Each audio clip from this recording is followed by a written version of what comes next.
So, um, I want you to just sort of imagine stepping outside tonight, assuming it's a clear, crisp evening wherever you are, Right, yeah. and you look up at the night sky, and your eyes naturally trace that really familiar shape, right? The Ursa Major constellation.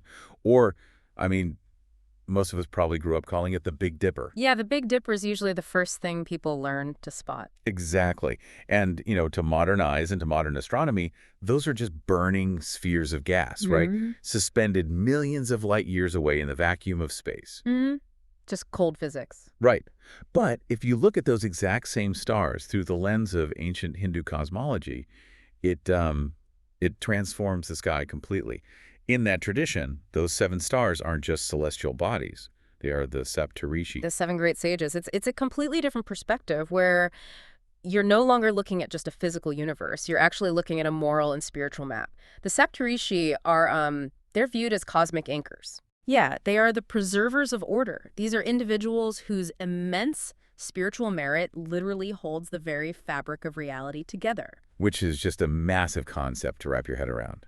And today, the mission for our deep dive into these sources is to zoom in on just one of those stars, just one specific sage, and his name is Jamadagni. In Madanya.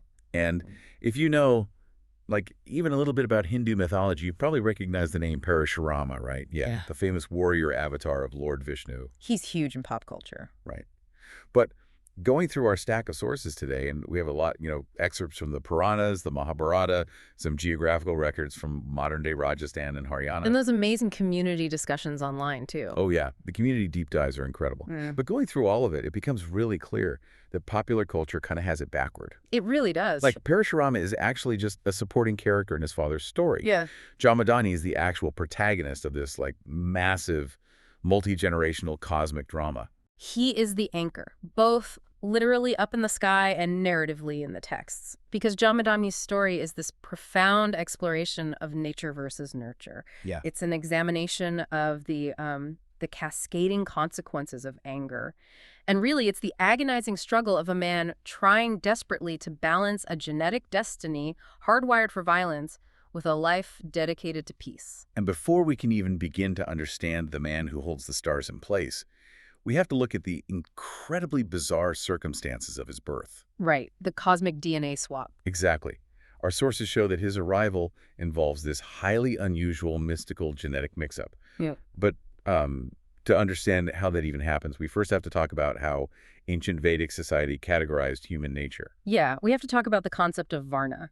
Right. And, modern audiences often hear the word Varna, and they immediately think strictly of the later rigid caste system of labor. Right, which is totally different. Completely different. In these ancient mythological texts, Varna is described much more like a metaphysical operating system. Oh, I like that analogy. Yeah, so you had the Brahmins, who were dedicated to spiritual knowledge, asceticism, and peace. Their power actually came from restraint. From holding back. Exactly. Then you had the Kshatriyas, the warriors, and the kings. Their power came from martial prowess, from aggression and external action. So they're fundamentally opposing energies. Exactly. Which makes Jamadagni's parentage a literal powder keg. Yeah. Because his father is Sage Jamadagni, a deeply pious Brahmin. A descendant of the great sage Brigu, yeah. Right. And his mother is Princess Satyavati, who is the daughter of King Gadi, a Kshatriya. So you have a blending of the ultimate pacifist energy and the ultimate warrior energy. But getting them together wasn't easy. King Gadi was not eager to hand his daughter over to some forest-dwelling ascetic.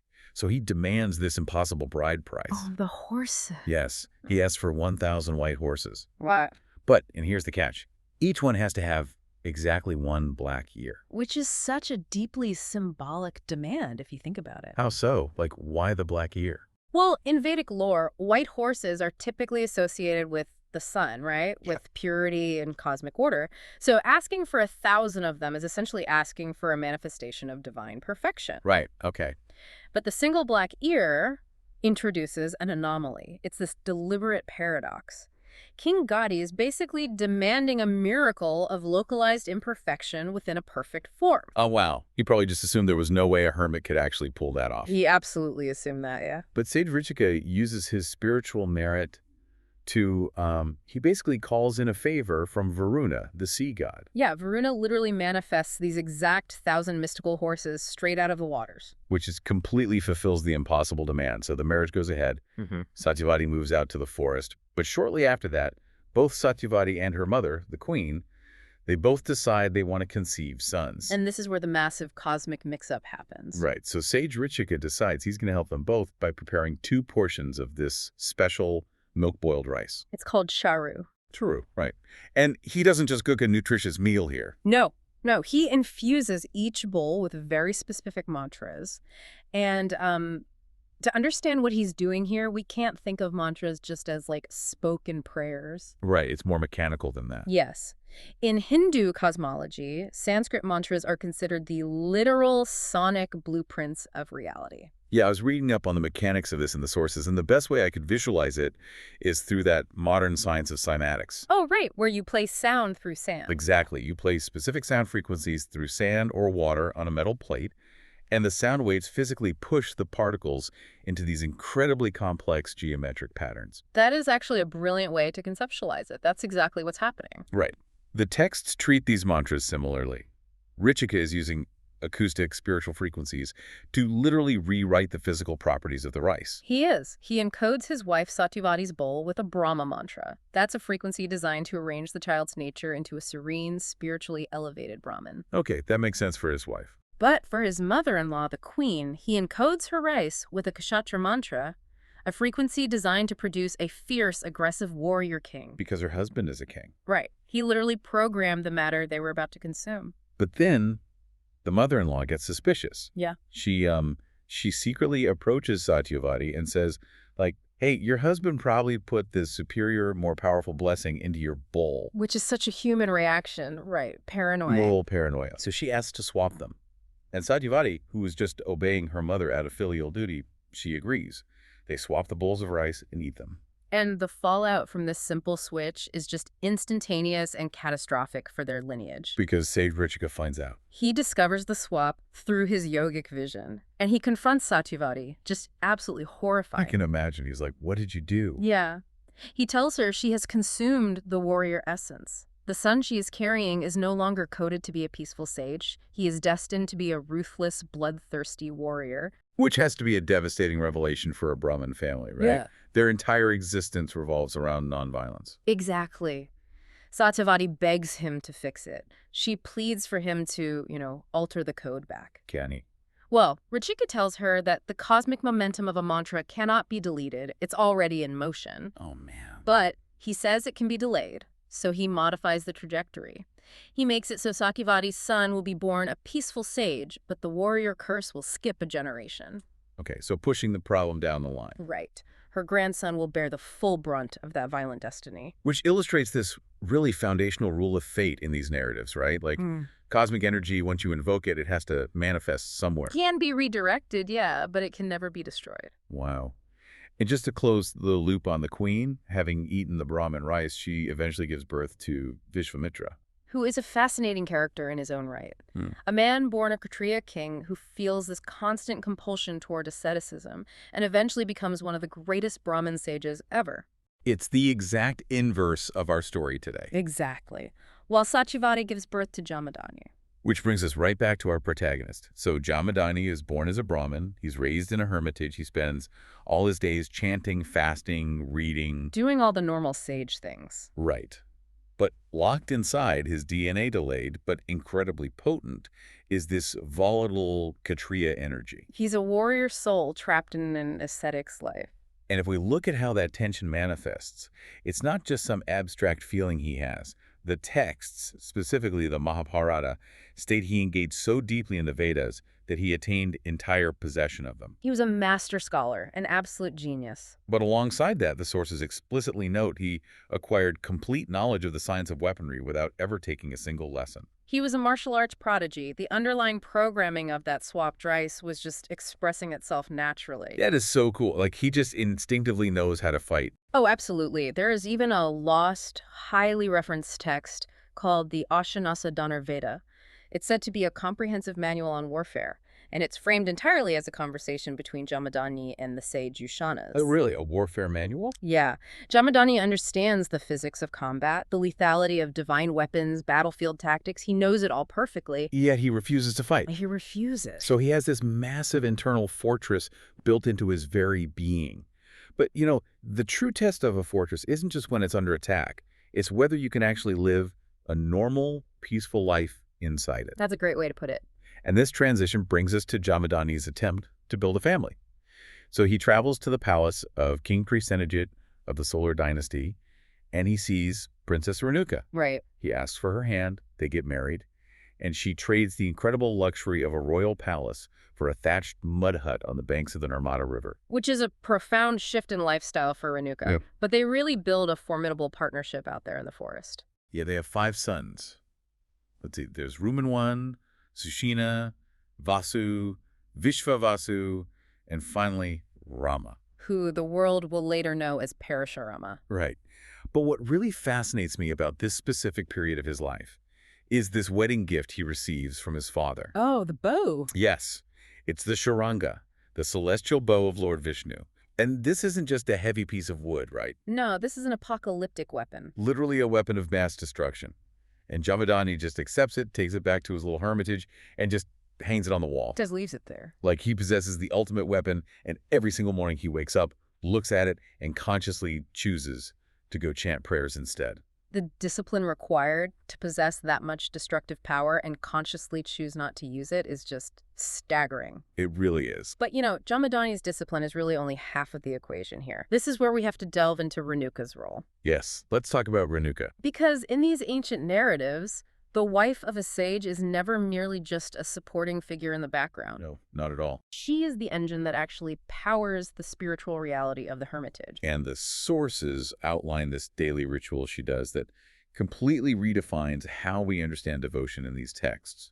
So every morning, Jamadagni needs fresh water from the Narmada River for his fire sacrifices. Very standard ascetic practice. Right. So Renuka goes down to the riverbank. Yeah. But she doesn't carry a bucket. She doesn't have a carved wooden bowl. Nope. She gathers wet sand and mud and uses her mind, her sheer spiritual focus, to mold an unbaked clay pot. And she carries the water in that. We really have to unpack the mechanics of this, because to modern ears, it just sounds like a simple magic trick. Yeah, like she cast a spell. Right, but it is deeply tied to the Hindu concept of tapas. Tapas, yeah. Which translates roughly to ascetic heat. The whole philosophy is that human desires naturally flow outward toward worldly pleasures, right? Like seeking comfort or luxury. Exactly. When a person completely restrains those desires through extreme discipline, like Renuka's absolute unwavering devotion to her husband and her vows, that internal energy has nowhere to go. Because it's blocked from going outward. Right. So it builds up inside the body as a literal metaphysical heat. It's basically the thermodynamics of willpower. That's exactly what it is. She is generating so much localized tapas that she can actually manipulate physical matter. She forces wet mud to act like fired ceramic just by holding the intention in her mind. And she doesn't stop there. Oh, right, the snake. Yeah. She doesn't use a woven rope to carry this pot on her head. Her tapas is so intense that she commands a live, coiled serpent from the riverbank to act as the carrying ring. Which is just the coolest imagery ever. Yeah. But it also proves a major point about their dynamic. It proves that the unbaked clay pot is a physical manifestation of her psychological state. It shows that she and Jamadagni are absolute equals in terms of spiritual weight. Yeah, he has mastered the internal violence of his Kshetriya coding, and she has mastered the external physical world through her purity of focus. They exist in this perfectly calibrated, incredibly delicate ecosystem. But the terrifying thing about a delicate ecosystem is how little it takes to throw it completely off balance. Just a nudge. Right. And the destruction of this perfect life doesn't come from an invading army or a demon or some monster. It comes from just a fraction of a second of human distraction. The fatal moment. And it occurs on what seems like a completely ordinary morning. Renuka goes down to the river to perform her ritual with the clay, just like always. But this time, she isn't alone. No, she sees a Gandharva. Now, for the listener who might not know, a Gandharva is essentially a celestial musician. They're these nature spirits associated with profound beauty, art, and worldly pleasure. Although I should mention, in some versions of the text, it's a human king named Chitcharatha, but the thematic function is exactly the same. Right. Either way, there's a breathtakingly handsome, wealthy figure playing in the water with his wives. They are draped in lotus garlands, laughing, completely unburdened by the harsh austerities of ascetic life. And Renuka has spent years in the rigid, austere environment of a forest hermitage. She looks at this display of carefree, sensual joy, and for one single fleeting instant, her focus slips. Just a moment. Just a moment, she feels a pang of desire. Perhaps it is a momentary physical attraction, or perhaps, it's simply a deep envy for a life where she doesn't have to carry water in unbaked mud every single day. Which is so relatable. Who wouldn't want a break? Anyone would. But because we established that the clay pot is held together entirely by her tapas, her unbroken mental restraint, the very moment her mind wanders, the physics of her reality break. The tapas vanishes. The unbaked mud instantly dissolves back into the river. The water spills everywhere. The serpent slithers away. In the blink of an eye, she is left standing on the riverbank, empty-handed, wet, and absolutely terrified. The severity of this moment really cannot be overstated, and the logic of the text, she hasn't just made a tiny mistake. Right, it's not like dropping a glass. No, she has experienced a catastrophic spiritual failure. She is acutely aware that she has fallen from perfection. Paralyzed by fear and shame, she literally cannot bring herself to return to the hermitage. Meanwhile, back at the ashram, Jamadagni is waiting for the water to begin the sacred fires. When she doesn't come back, he uses his yogic vision. Which is an ability granted by his immense tapas, allowing him to see across time and space. Right, so he scans the area, he sees the riverbank, he sees the Gandharva, he sees her momentary desire, and he sees the pot dissolve. And this is the moment the internal fortress breaches. Oh, man. That dormant Kshatriya energy, the warrior curse from those swap bowls of rice, it just floods his system. He is utterly consumed by wrath. It is a total systemic override. The peaceful Brahmin sage just vanishes, and the programmed warrior takes full control. When Renuka finally returns to the hermitage, trembling, Jamadagni doesn't ask for an explanation. He doesn't offer counsel or forgiveness or anything. Nothing. He turns to his sons. He looks at his eldest, Rumanwan, points to Renuka, and issues this chilling command. Execute her. I mean, reading this in the source material is like hitting a brick wall. Yeah. It is wildly jarring. It's awful. She has a single, fleeting, distracted thought. She didn't act on it. She didn't speak to anyone. And the penalty is immediate execution by her own children. I know, it is meant to be deeply shocking. The text is not portraying Jamadagni as a righteous judge in this moment. Definitely not. It is portraying a man losing control of his most dangerous internal flaw. This whole sequence is a profound commentary on the terrifyingly strict standards of ascetic life, sure, where a single mental lapse equals total ruin. But more importantly, it explores the devastating nature of unchecked anger. So his eldest son refuses, which obviously. The text notes that the boys were heavily influenced by maternal affection. Right, they love their mother. They cannot compute the order to murder the woman who raised them over a spilled pot of water. And their refusal just further fuels Jamadagni's blind rage. He systematically curses his own children. Yeah, the various Puranas actually differ on the specific mechanics of the curse here. They do, yeah. Some traditions say he turned them into stone statues. Others say they were stripped of their sanity and became idiots. And some say he literally burned them to ashes with a mere glance. Just terrible. So he goes down the line. First son refuses cursed. Second son refuses cursed. Third, fourth, all destroyed by his wrath. Finally, he reaches the youngest, Parashurama. And Parashurama steps forward. Jamadagni repeats the order, kill your mother. And Parashurama, without a single moment's hesitation, takes up his weapon, the parashu, his axe, and severs his mother's head. It's an incredibly brutal scene, and it highlights this massive, really uncomfortable tension in ancient Indian philosophy. Right, the conflict of duties. Exactly. The agonizing conflict between the dharma, which is one's absolute cosmic duty, and in this case, obedience to the father and the guru, and basic intuitive human compassion. And Parashurama chooses absolute obedience. He does. And that obedience instantly shatters the spell of Jamadagni's rage. Seeing his terrible command actually carried out, the Kashura fury just evaporates. The fever breaks. Right. The Brahmin sage returns to his senses. Jamadagni is profoundly pleased with Parashurama's loyalty, but he's also left standing amidst the ruins of his family. So he offers his son any boons he desires as a reward. And Parashurama demonstrates incredible emotional intelligence and pragmatism here. He essentially uses the system's rules to undo the tragedy. It's very clever. He asks for two things. First, Yeah. resurrect my mother, but ensure she has no memory of this horrific execution. Right, spare her the trauma. Exactly. And second, lift the curse on my brothers and restore them to their natural state. Jamadagni immediately grants the boons. He uses the vast reserves of his spiritual merit to pull them all back from death and stone. And this resurrection sequence is so critical, I think, because it shifts the entire theme of the story from punishment to deep repentance. Absolutely. Jamadagni looks at his restored family and recognizes the absolute horror of what he just did. His genetic programming almost wiped out everything he loved. He realizes that his anger is an existential threat. Yes, he knows he has to conquer this flaw. He commits to never letting that fire control him again. But the cosmos, as we see repeatedly in these myths, doesn't just take your word for it. Never. When you declare you've changed, the universe sends a test to verify it. Right. And Jamadagni gets tested almost immediately. The tests come in rapid succession, and they are incredibly vivid. The first test is purely internal. Right. The deity Dharma, the literal personification of cosmic law, righteousness, and order, decides to evaluate Jamadagni's newfound resolve. And Dharma doesn't just arrive and, challenge him to a theological debate or something. No, according to the Mahabharata's Ashwamedha Parva, Dharma takes a physical manifestation. He literally takes the form of anger itself. Wait, he becomes the emotion. He becomes anger. So Jamadagni has just finished milking his divine cow, Kamadhenu, and places the pot of fresh milk on the ground. Okay. Dharma, appearing as this manifestation of anger, crawls directly into the milk pot. The symbolism there is just so visceral. It is. Jamadagni returns to the pot, picks it up, and drinks the milk.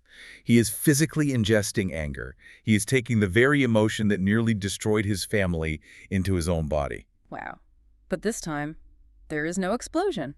No. The tapas holds. He swallows the rage, digests it, and remains perfectly, terrifyingly calm. He metabolizes the anger without letting it alter his behavior at all. And Dharma is astounded by this level of mastery. He reveals his true form, appearing before the sage as a Brahmin, and grants Jamadagni a profound blessing, the guarantee that he will remain steadfastly righteous in the future. Jamadagni has passed the internal trial. He has successfully walled off the Kshatriya rage within his own mind. But the cosmos isn't done. Having mastered the internal landscape, Jamadagni faces an external test. And this story is honestly one of the most fascinating pieces of lore in all of our sources today. Oh, the story of Jamadagni picking a fight with the sun. Yes. The conflict with Surya, the sun god. It's so wild. It really is. So Jamadagni is practicing his austerities, trying to focus, but the weather is just unbearable. The sun is beating down on him with intense, unrelenting heat. And most ascetics would just accept this, right? As part of the suffering of tapas. Right, you just endure it. But Jamadagni, who still possesses the knowledge of weaponry and the celestial bow of Vishnu, he simply gets annoyed. He's had enough. He decides he doesn't have to tolerate this. He grabs the Sharanga and starts firing arrows directly up into the sky, aiming at the sun. It sounds absurd on the surface, like an old man yelling at a cloud. Literally yelling at the weather. But we must remember who is firing these arrows. This is a master of divine weaponry. The texts state that his arrows actually pierced the sky with such force that they terrify Surya. He terrifies the sun. The sun god realizes that this ascetic on the ground possesses the actual capability to extinguish or deeply damage him. It's an incredible image, literally shooting the weather into submission. But we look at the mechanics of his character arc here. This is a massive breakthrough. It is. Previously, his warrior energy was directed inward, uncontrollably, against his own wife. Right. Now he is directing that martial power outward, with complete control, against a cosmic force that is causing suffering. And Surya recognizes the threat and descends to earth. But he doesn't come as a blazing deity. No, he takes the form of a humble Brahmin to offer a truce, knowing he cannot defeat Jamadagni's spiritual and martial combination. So Surya offers two inventions, to apologize and to help mankind cope with the heat.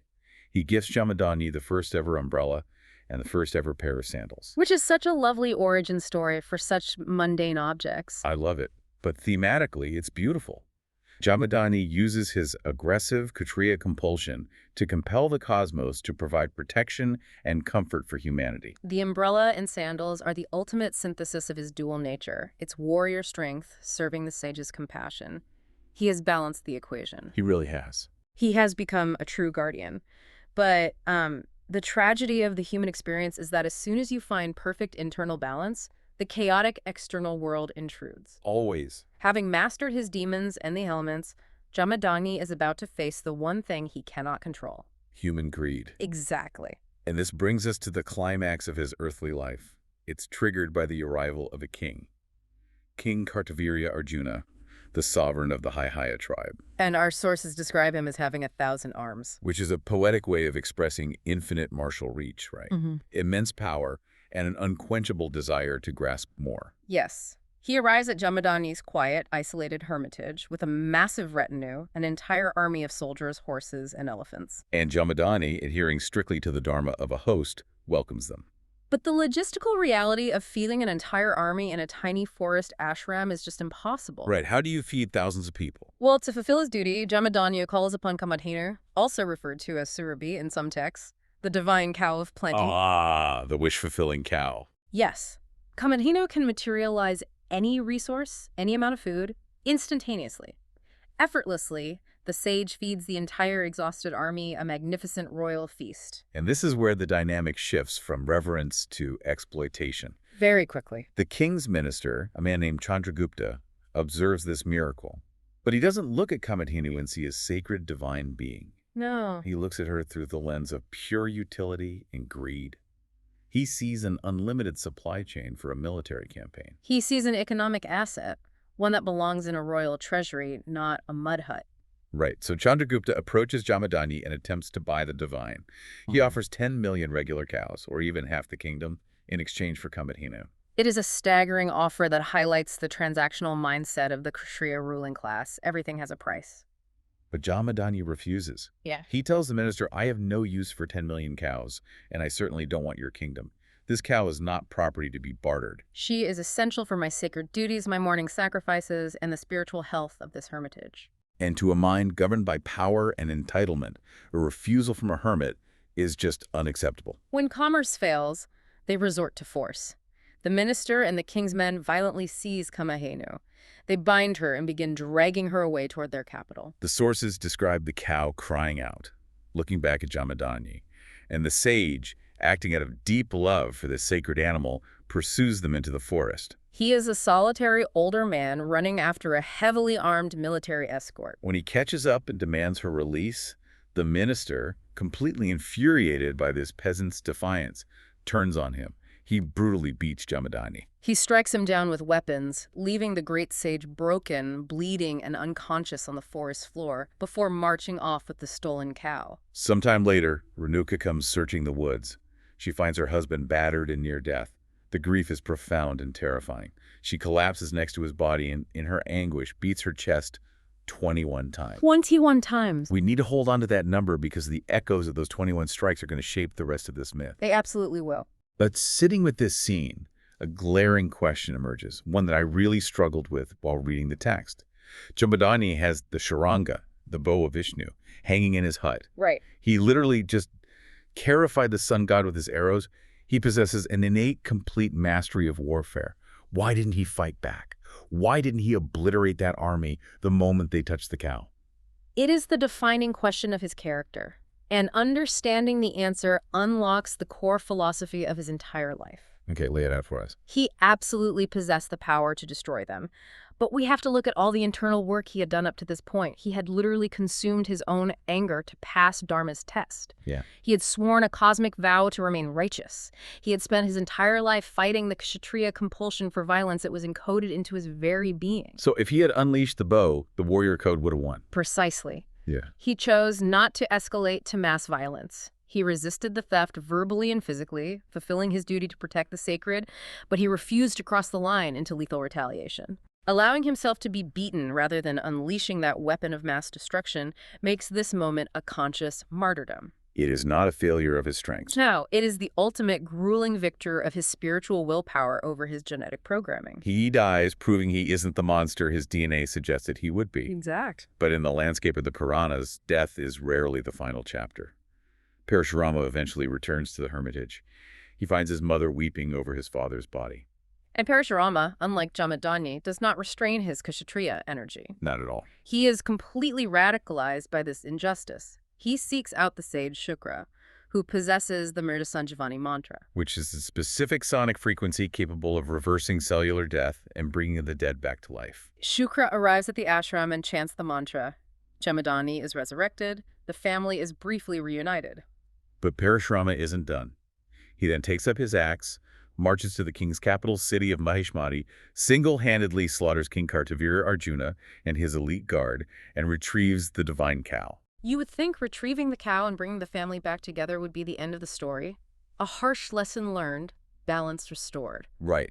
But violence operates like a contagion in these texts. Once it is introduced into the ecosystem, it spirals.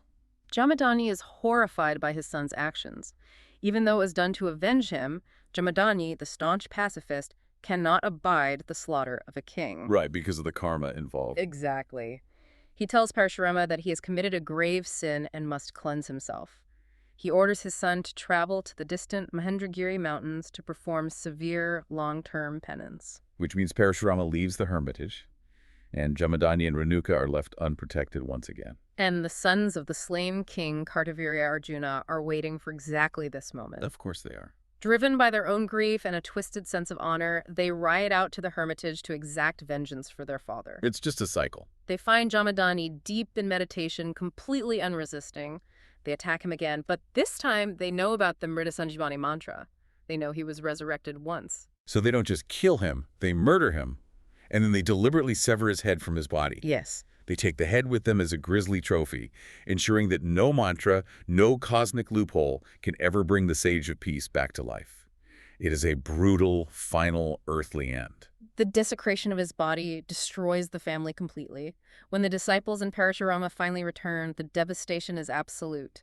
They build a funeral pyre for Jamadagni's headless body. And it is here that Renuka commits sati.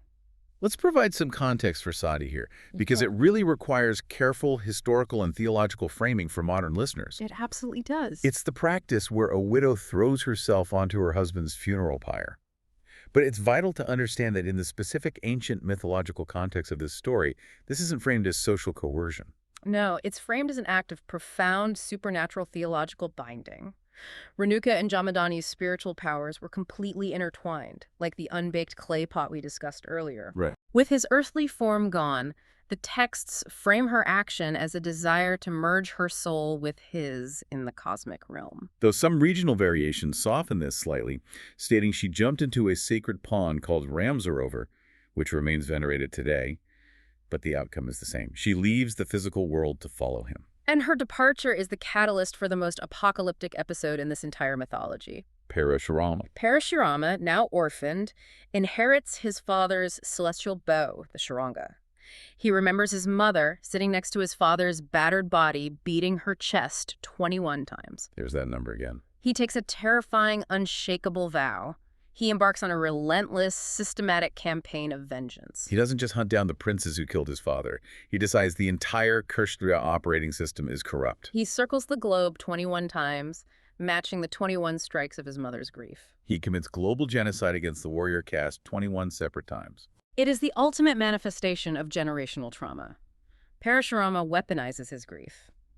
The texts describe this violence in horrifying detail, noting that he slaughtered so many warriors that he filled 5 massive lakes with their blood. The lakes of Samanta Panchaka. Yes. He then offered that blood as a libation to the spirit of his father. It's such a chilling contrast. Jamadagni digested his anger, neutralizing it within himself.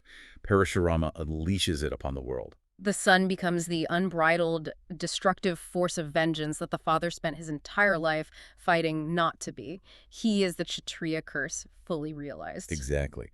The narrative uses Parashurama's excessive violence as the dark background against which Jamadagni's restraint shines brightest. Because of Jamadagni's incredible spiritual merit, his absolute commitment to peace in the face of brutal violence, his story does not end in the ashes of the pyre. Lord Shiva steps in. Shiva, acting as the ultimate arbiter of cosmic balance, intervenes. Shiva elevates Jamadagni. He restores him to life, but not on earth. He places him permanently in the heavens as one of the Saptarishi, cementing him as one of the 7 stars of the Ursa Major constellation for the current Manvantara. And for listeners unfamiliar with the term, a Manvantara is an immense cycle of cosmic time in Hindu cosmology, spanning hundreds of millions of years, overseen by a specific set of foundational entities. So Jamadagni is elevated to be a pillar of the universe for this entire epoch. He becomes a permanent fixture of the night sky. From a murdered ascetic bleeding out in a forest, to a literal constellation guiding humanity in the dark. The scale of this transition is staggering. And what's fascinating is that his legacy isn't just up in the stars, right? It is fiercely alive right here on Earth. Yeah. Today, there are millions of people who belong to the Jamadagni Gotra. An ancestral lineage tracing directly back to him. Exactly. If your surname is Sharma, or Mishra, or Shastri, there is a very real chance your family tree originates with this exact sage. And the physical landscape of India still holds the memory of his life, too. The Jamadagni ashram in Rundle, Rajasthan remains a vibrant, active center of pilgrimage. And in Jajanpur, Haryana, there is a sacred lake where the water is said to make distinct hissing and breathing sounds. Which local lord deeply connects to the serpents and the immense spiritual tapas of his era. He isn't just a myth, he is the bedrock of cultural and familial identity for countless individuals today. Let's just, take a breath and reflect on the immense journey we've mapped out here. It's been a lot. We started with a magical sonic DNA swap through the Charu rice, cosmic error that coded a man for war but destined him for priesthood. We watched him build a life with a woman whose mental restraint was so powerful it could command physics, holding water in unbaked clay. We saw the fragility of that life shatter in a fraction of a second, leading to a horrifying display of inherited rage. But then, we witnessed the hardest work a human being can do. He changed. He literally swallowed his own anger to pass Dharma's test. He fought the sun to protect humanity from suffering, and in his final moments, faced with absolute power and an absolute threat, he chose to lay down his weapons and die as a man of peace. He was a man who spent his life fighting a war inside his own biology, ultimately achieving spiritual perfection not through conquest, but through surrender. Which brings us to a final thought I want to leave you with. When you look at Jamadagni's life, it really forces you to think about the deep tension between what we are born to be, our genetics, our family history, our inherent psychological flaws, and what we actively strive to become. The struggle of self-mastery. Exactly. Jamadagni was hardwired for violence. He could have conquered the world. Instead, he spent his entire existence fighting his own nature just to be a man of peace. So tonight, if you step outside and look up at the night sky, try to spot the Big Dipper. Find those 7 stars. And remember that one of them isn't just a ball of burning gas. It's an ancient, eternal reminder of the incredible, fiery willpower it takes to truly master oneself. A light in the dark, challenging us to overcome our own programming. Beautifully said. Thank you all for joining us on this deep dive. Until next time, keep looking up.